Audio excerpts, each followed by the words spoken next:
Okay, greetings, aspiring scientists. Thank you for joining me today with a little bit more product in my hair than usual. Anyway, today's lesson will be on electron configurations and atomic orbitals mainly. So let's get started. Go to my slides. So this is 1.3.3. I tagged this on to my previous video as well, but officially I'll make it a part of this video. We'll go through it one more time. So this is just some details about electrons in energy levels.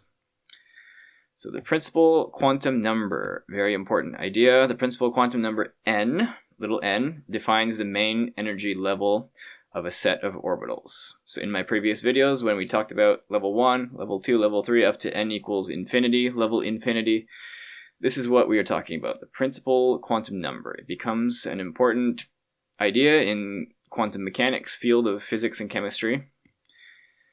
So this principal quantum number n can only exist as natural integer values and has to be non-zero. So it can be 1, 2, 3, 4, up to infinity, but nothing in between, nothing negative, nothing zero.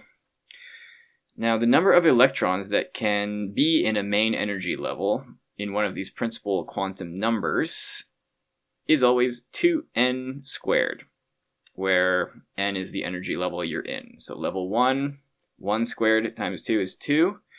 But level 2, 2 squared is 4, times 2 is 8. So this will quickly increase, but you can easily and quickly calculate how many electrons can be in a main energy level with this equation. But this equation is not in the data book, so you have to remember it if you want to use it. Okay, every time the principal quantum number increases by 1, a new sublevel type of orbitals becomes available. This is kind of a weird idea, but every time you go up a principal quantum number, or up an energy level, main level, you get access to a new type of sublevel. We're going to talk a lot about the sublevels today, but they are S, P, D, and F mainly. And so in level 1 you get access to S, in level 2 you get access to P, and you already have S. In level 3 you get access to D, and you already have S and P. And in level 4 you get access to F, and you already have S, P, and D. So keep that in mind. And that's really all for 1.3.3, so we'll move on to 1.3.4. This is the quantum mechanical model of the atom. You might think we've been doing this already, but we're going to get into more details today. But I have to tell you, this is where things start to get very abstract, and you have to just trust what I'm saying and trust what scientists have done and trust their calculations and computations. Okay. Basically, people don't understand this very well in high school, even the teachers, including myself. Even the best chemists in the world do a lot of good work without really understanding the details of atomic energy levels. But the basics we can certainly learn, and we'll have to memorize some things on the way. So, the Bohr model versus the quantum model. So the quantum model is more of the Schrödinger model mixed with de Broglie and Heisenberg and other quantum mechanical scientists' work. So the Bohr model was used for a long time, but there was no evidence for its spherical shapes or orbiting electrons. You might remember it was sort of like a planetary solar system where the electrons travel around. Heisenberg showed that we cannot determine both the position and the momentum, which includes its speed, of an electron precisely. Like, the more we try to measure one of these values, the more precisely we try to get, the less we are able to measure the other one. And that means basically we can't know both of these values as much as we would like. And that gives some hints about the, non-deterministic and chance-based properties of quantum mechanics. A better indicator, though, is the probability of an electron wave being in a three-dimensional area. So Schrödinger tried to set up a wave function to calculate the areas of high probability of an electron to exist in an atom or molecule. Alright, so he basically derived a mathematical equation based on what are called spherical harmonics, I think. And it can tell us, based on energy calculations that we try to optimize for low energy, where an electron is most likely to be around a nucleus. So I just want to mention, one of the problems with the Bohr model is if an electron was orbiting and rotating around the nucleus, that requires a particular acceleration. It needs to be constantly accelerated towards the nucleus. Even if it's going in a circle, you'll learn this in physics, something that is traveling in a circular path is accelerating towards the center of that circle. But when charged particles accelerate, even in that way, they'll emit radiation and lose energy that way, and they should lose their radius over time and eventually crash into the nucleus. And actually, I think it was calculated that that happens very quickly, like a fraction of a second. So if that was true, nothing should exist around us. There shouldn't really be any kind of chemistry or compounds. But there are, so we needed to modify that Bohr model. Now, the solutions to Schrödinger's equations squared represent a new idea of an orbital. Okay, you don't need to memorize everything on this slide for the IB exam. I'm mainly just going a little bit beyond to give you an idea of how these things are connected. So these solutions to Schrödinger's equations show where a molecule or atom can hold electrons at the lowest possible energy, and nature will do things based on what is the lowest possible energy, so that's usually what we find. Now, I would like to show you the actual equation for the hydrogen atom orbitals. This is a bonus though, you don't need to know this for the IB exam, and it requires a lot of high-level math to fully understand, but you probably understand more than you think. Don't be scared by this. I did have to analyze this in university, I think in third year. But some things to note about this is that it represents a 3D space, but it's not in the usual X, Y, Z coordinates that you might study in math class. It's in what are called spherical coordinates. So instead of X, Y, Z indicating a point, you can also indicate a point in 3D space by two angles. So one angle showing its angle above the ground or some baseline zero, and then another angle indicating its sideways orientation, and then a radius r away from some central point that we will call the nucleus in the atom. But that distance, if you have a distance like that and two angles, above and side, you can indicate a position in 3D space. And so that's what this equation can indicate. So our two angles are theta and phi, I think, the Greek letters. And there's a whole bunch of other stuff. There's h bar. That's actually very much related to Planck's constant that we've studied in previous videos. I think it's just divided by 2 pi or something. But you do know that. What else we have? We have these little squiggles that look like D's. I think those are partial derivatives of one particular variable in a multivariable equation here. So if you've studied anything about calculus and you've seen dy by dx, this is just, d by d theta, d by d phi, single derivatives along one variable kind of line. What else we got? We got E, I think that's the charge of an electron. We've got pi, we've got epsilon naught, that's the permittivity of free space. It's just a constant that's in the physics data book. I don't know what mu is, maybe something to do with the dipole or polarity, or maybe it's another constant. Can't quite remember. But you can see this psi of r theta phi, it's kind of a function, and this will generate a three-dimensional space, which we can use to visualize and model our atoms. But again, you don't need to know this, but if you found any of that interesting, I highly recommend you take some quantum mechanics classes in university. So this is Schrödinger's wave equation for hydrogen. I'm sure it gets much more complicated with other atoms that have more electrons, because they will start to interact with each other and change this equation.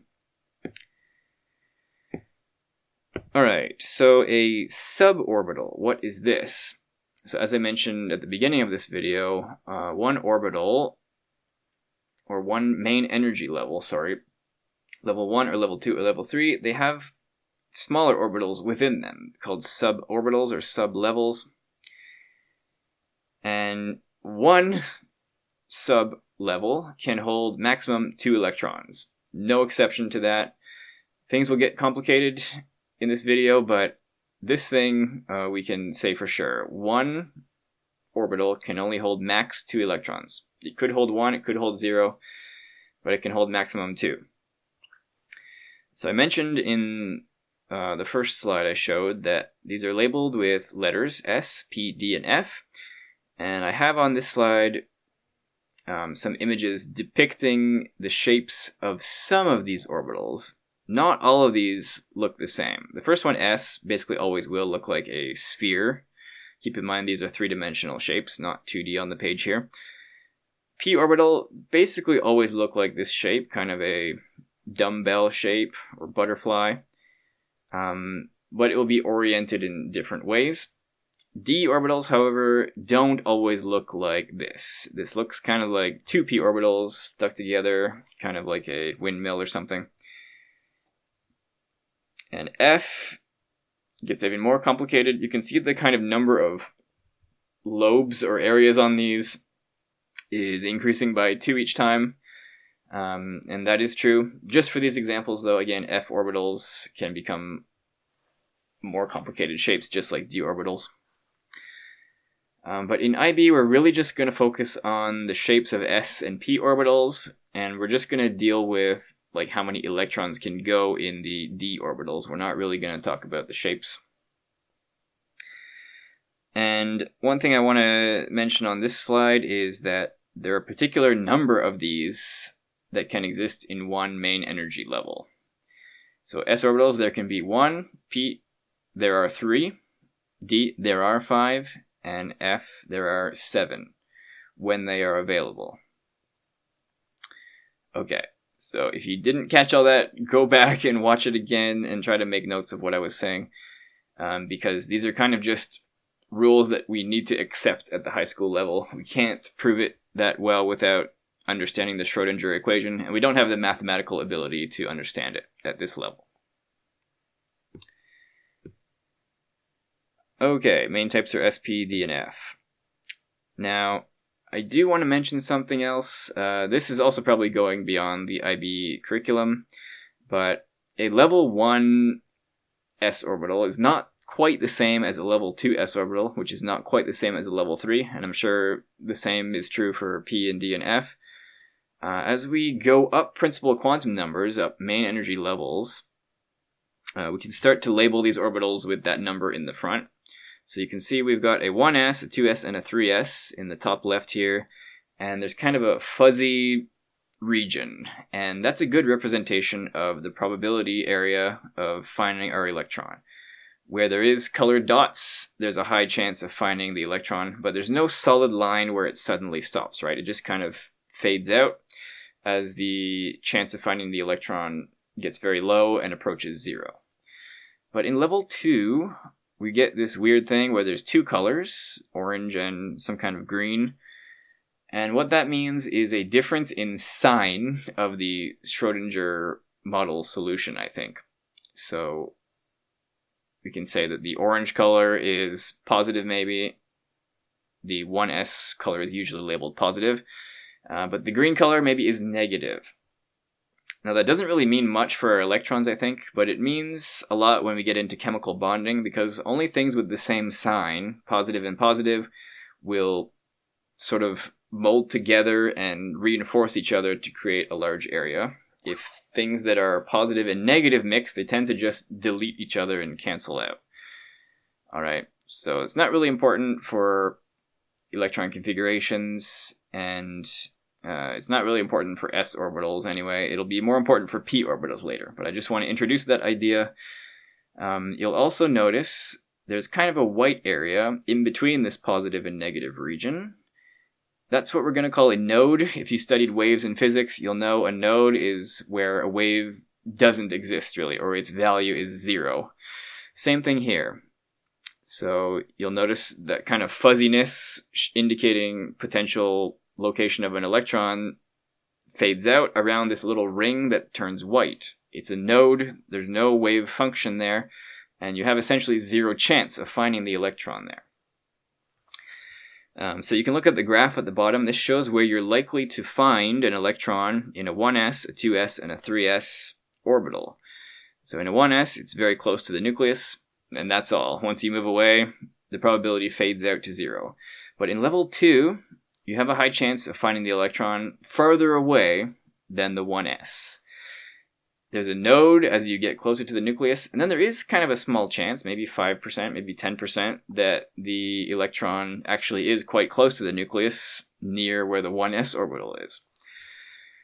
So that's really interesting, and then the 3s orbital expands upon that. It's even farther away, but there's some chance it's near the nucleus, there's some chance it's in between in the middle, and there's 2 nodes. So every time we go up an energy level, we introduce a new node. Okay. Again, not really part of the IB curriculum, but I think it's interesting and probably we should know it, especially if you're doing chemistry in university. Okay, I borrowed that from chem.libretext.org. I just couldn't recreate this image well myself. Alright, so we're really going to focus on s and p orbital shapes in IB chemistry. So s orbitals can be represented as spheres. You can see in the top right here, just an orange ball of positive wave function. It is a 3-dimensional shape though. So it's drawn here as a solid line. It's no longer a fuzzy fading out, but we have to understand that what this means is the solid line contains 99% chance of finding the electron. Okay, so the s orbital is spherically symmetrical in all directions. P orbitals look like dumbbells or bow ties or peanuts, however you want to think about it. And I have some simulations here from Claude AI. PX, PY, and PZ, they're essentially all the same. They're just oriented in the 3 dimensions of our 3-dimensional world, right? One is along an x-axis, one is 90 degrees to that, along a y-axis, and one is 90 degrees to that, along a z-axis, going up and down. So similarly, these like solid containments that I've modeled are said to contain 99% chance of finding the electron inside. D orbitals mostly look like pinwheels with more kind of lobes, not shown here. We're not really going to focus on those shapes in IB. It used to be actually a bigger part of the curriculum, but not anymore. Okay, so I just want to go over wave sign one more time. So you might learn this in math or physics class as well. When you learn what a sine wave looks like, or a trigonometric, smooth, continuous function, you'll see that some of its value, well, half of its value are positive. They go above the x-axis, and half are negative. Assuming we don't have any kind of like plus a constant at the end of our function, this should be true. So there's negative and positive regions. And you can imagine if we added some functions of these together where, you know, there was a positive region and a negative region in one in the same place, and we add those functions together, function A plus function B, they would cancel out to 0.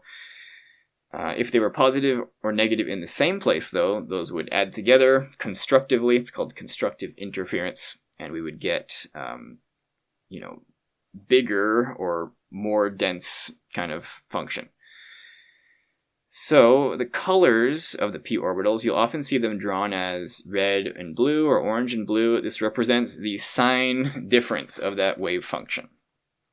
Again, not very important for electron configurations, but important for bonding later.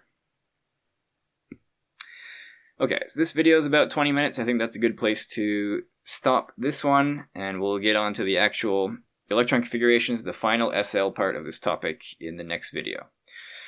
Hope you learned something. I went quite a bit beyond standard IB curriculum, but I do think it's important to have a good understanding as best as we can in high school. Anyway, that's all. See you in the next one.